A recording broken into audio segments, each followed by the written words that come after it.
Hello! Magandang araw sa ating lahat. Ito, magigisa ako ng bawang. Gigisa akong bawang kasi magluluto akong gulay-gulay. Tapos sunod ko ang sibuyas. Yan, simpleng gisa lang. Kunting gisa-gisa lang. Kunting sibuyas, kunting bawang. Tapos yan, lalagay ko ang aking isasahog. Yun, pwede na yan. Pang sahog ko dyan, pritong tulingan na hinimay-himay ko. Yan, lutuin ko muna saglit yung sibuyas. Pag medyo luto na ang sibuyas, lagay ko na ang hinimay-himay na tulingan. Ayan na po. Pinrito ko yung tulingan. Tapos hinimay-himay ko para dumami. Para dumami siya. Tapos haluan ko ng gulay. Pwedeng-pwede na. Yo, no.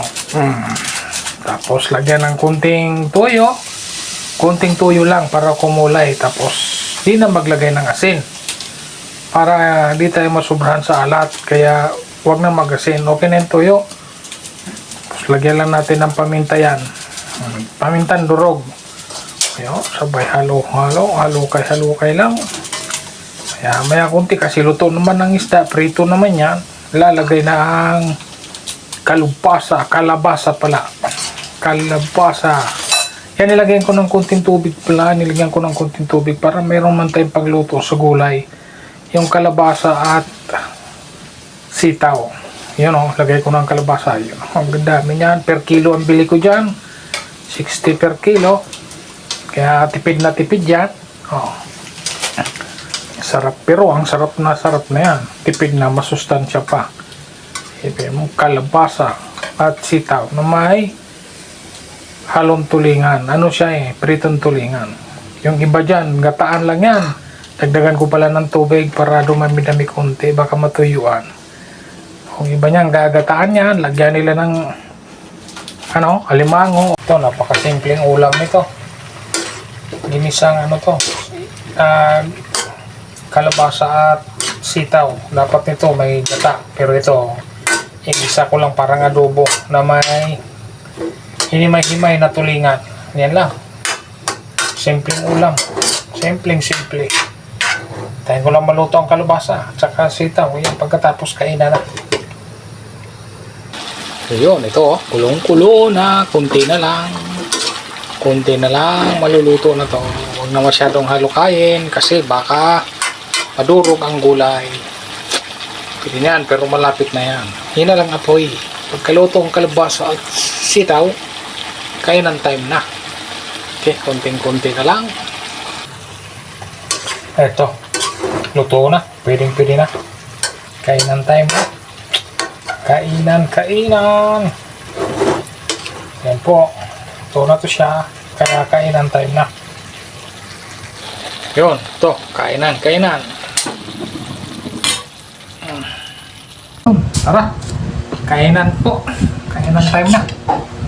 Nakaluto na ako ng ginisang kalabasa na may pritong tulingan. Kaya kainan na po.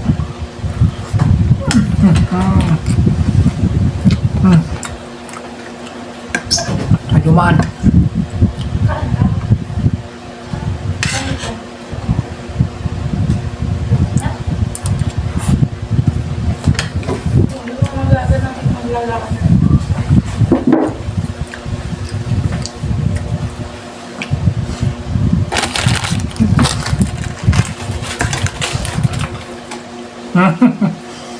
May dumaan. Nagluto din sila kanina pagkain. Ano sa inyo? Merienda na lang lutuin nyo. Kumakain ako, nagutom ako.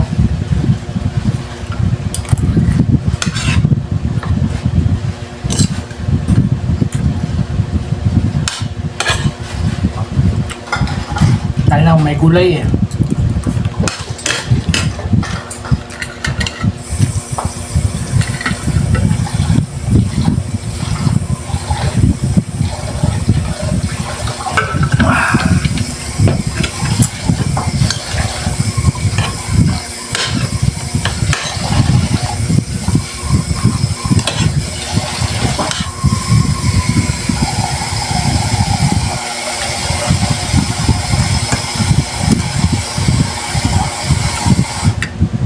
Sa iba, mga nito kalabasa at saka sitaw, ginataan nila tapos lagyan nila ng limasag, pwede na. Pero ito sa akin, ginisa lang tapos lagyan ng pritong isda.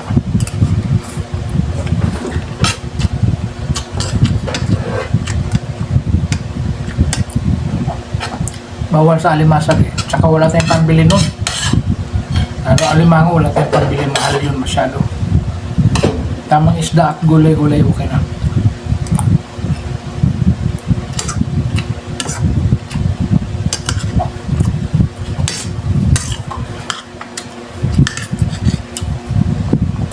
Binili ko tong gulay sa palengke per kilo. Binili ko to per kilo. Nakaano na siya. Sama na yung kalabasa at sitaw. Kaya per kilo. 60 per kilo. Kaya bumili na ako. Sarap eh. Bukod sa masarap, tipid na tipid pa.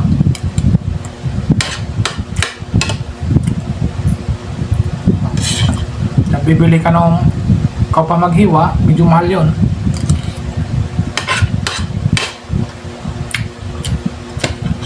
Ito, tipid-tipid na.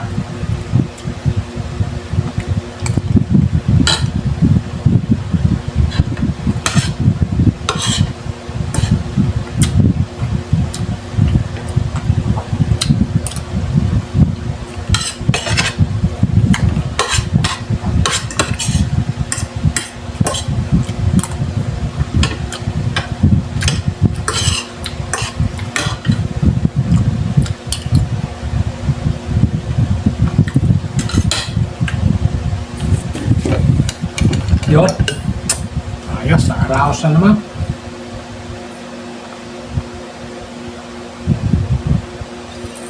Nakaraos na naman na isang kainan. Maraming salamat po sa lahat. Thank you so much. God bless everyone. Lagi po tayo mag-ingat. Bye-bye.